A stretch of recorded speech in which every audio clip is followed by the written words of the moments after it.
നമസ്കാരം. പ്രധാനമന്ത്രി നരേന്ദ്രമോദിയുടെ വിവാദ പ്രസംഗത്തെ ന്യായീകരിച്ച് ബി.ജെ.പി. ദേശീയ അധ്യക്ഷൻ ജെ.പി. നദ്ദ. രാമക്ഷേത്ര ഉദ്ഘാടനത്തിൽ നിന്ന് വിട്ടുനിന്നതിലൂടെ കോൺഗ്രസ് പാപം ചെയ്തു എന്ന് ജെ.പി. നദ്ദ പറയുന്നു. തെരഞ്ഞെടുപ്പ് കമ്മീഷന് നൽകിയ മറുപടിയിലാണ് ന്യായീകരണം. മുസ്ലിം ലീഗ് ഇന്ത്യയുടെ വിഭജനത്തിന്റെ വിത്ത് പാകിയതുപോലെ കോൺഗ്രസ് പ്രവർത്തിച്ചു. സാമ്പത്തിക നിസ്സഹകരണത്തിലൂടെയും ഭാഷാപരമായ വ്യത്യാസങ്ങളിലൂടെയും ഭിന്നിപ്പിക്കാൻ ശ്രമിച്ചു. രാജ്യത്തെ അടിസ്ഥാന മതമായ ഹിന്ദു മതത്തെ അവഹേളിച്ചതിന് കോൺഗ്രസിനെതിരെ നടപടി എടുക്കണമെന്നും അദ്ദേഹം ആവശ്യപ്പെട്ടു. രാമക്ഷേത്ര ഉദ്ഘാടനത്തിൽ നിന്നും വിട്ടുനിന്നതിലൂടെ കോൺഗ്രസ് പാപം ചെയ്തു. വോട്ട് ബാങ്ക് രാഷ്ട്രീയത്തിന് വേണ്ടി പ്രധാനമന്ത്രിയെ എതിർത്തതിലൂടെ രാജ്യത്തെ സംസ്കാരത്തെ കോൺഗ്രസ് എതിർക്കുന്നു. പ്രതിപക്ഷത്തിന്റെ ഉദ്ദേശങ്ങൾ മനസ്സിലാക്കുക എന്നത് ജനാധിപത്യത്തിലെ വോട്ടർമാരുടെ അവകാശം തന്നെയാണ്. പ്രധാനമന്ത്രിയുടെ പ്രസംഗങ്ങളെല്ലാം വസ്തുതകളെ അടിസ്ഥാനമാക്കിയുള്ളതാണ് എന്നും മറുപടിയിൽ പറയുന്നുണ്ട്.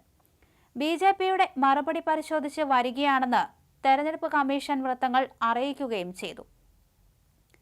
രാജസ്ഥാനിലെ തെരഞ്ഞെടുപ്പ് പ്രചരണ യോഗത്തിൽ കഴിഞ്ഞ മാസം സംസാരിക്കവെയാണ് കോൺഗ്രസ് അധികാരത്തിലെത്തിയാൽ ജനങ്ങളുടെ സ്വത്തുക്കളും ഭൂമിയുമെല്ലാം മുസ്ലിങ്ങൾക്കിടയിൽ വിതരണം ചെയ്യുമെന്ന് മോദി പ്രസംഗിച്ചത്.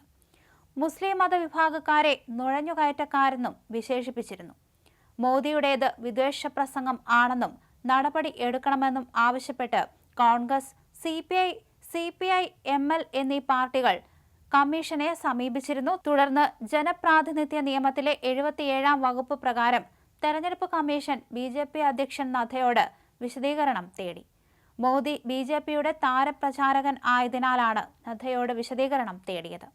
മോദിയുടെ പ്രസംഗത്തെ പൂർണ്ണമായും തന്നെ ന്യായീകരിച്ചാണ് നദ്ദ കമ്മീഷന് മറുപടി നൽകിയത്. വസ്തുതകളുടെ അടിസ്ഥാനത്തിലായിരുന്നു മോദിയുടെ പ്രസംഗം. പ്രതിപക്ഷത്തിന്റെ വാക്കുകൾ കേൾക്കാൻ മാത്രമല്ല, അവരുടെ ലക്ഷ്യം മനസ്സിലാക്കാൻ കൂടിയുള്ള അവകാശം വോട്ടർമാർക്ക് ഉണ്ടെന്നും ജെ.പി. നദ്ദ തെരഞ്ഞെടുപ്പ് കമ്മീഷന് നൽകിയ വിശദീകരണത്തിൽ പറഞ്ഞിട്ടുണ്ട്. മുസ്ലിം ലീഗിന്റെ മുദ്ര പതിഞ്ഞതാണ് കോൺഗ്രസ് പ്രകടന പത്രികയെന്ന മോദിയുടെ ആരോപണത്തെ നദ്ദ ന്യായീകരിച്ചു. മുസ്ലിം ലീഗിനെ പോലെ ഇന്ത്യയെ പിളർത്താൻ കോൺഗ്രസ് ശ്രമിച്ചു.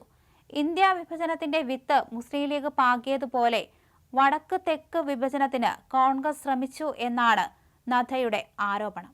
പ്രധാനമന്ത്രിയെ വിമർശിക്കുന്നതിനും വോട്ട് ബാങ്ക് രാഷ്ട്രീയത്തിനുമായി രാജ്യത്തിന് അടിത്തറ പാകിയ മതത്തെ കോൺഗ്രസ് അപകീർത്തിപ്പെടുത്തുകയാണ്. കോൺഗ്രസിന്റെ ഘടകകക്ഷികളും ഹിന്ദുമതത്തിനെതിരെ സംസാരിക്കുന്നു. ഇതിനെതിരെ നടപടി വേണമെന്നും നദ്ദ തെരഞ്ഞെടുപ്പ് കമ്മീഷനോട് ആവശ്യപ്പെടുകയും ചെയ്തു. എന്തായാലും രാമക്ഷേത്ര ഉദ്ഘാടനത്തിൽ നിന്ന് വിട്ടുനിന്നതിലൂടെ കോൺഗ്രസ് പാപം ചെയ്തു എന്നാണ് ഇദ്ദേഹം പറഞ്ഞിരിക്കുന്നത്. നരേന്ദ്രമോദിയുടെ പ്രസംഗം വസ്തുതാപരമാണ്. കോൺഗ്രസിനെതിരെ ഹിന്ദു വിരുദ്ധതയ്ക്ക് നടപടി വേണം. എന്തായാലും പ്രധാനമന്ത്രിയുടെ വിവാദ പ്രസംഗത്തെ ന്യായീകരിച്ച് തെരഞ്ഞെടുപ്പ് കമ്മീഷന് ജെ.പി. നദ്ദയുടെ മറുപടി ഇങ്ങനെയാണ്.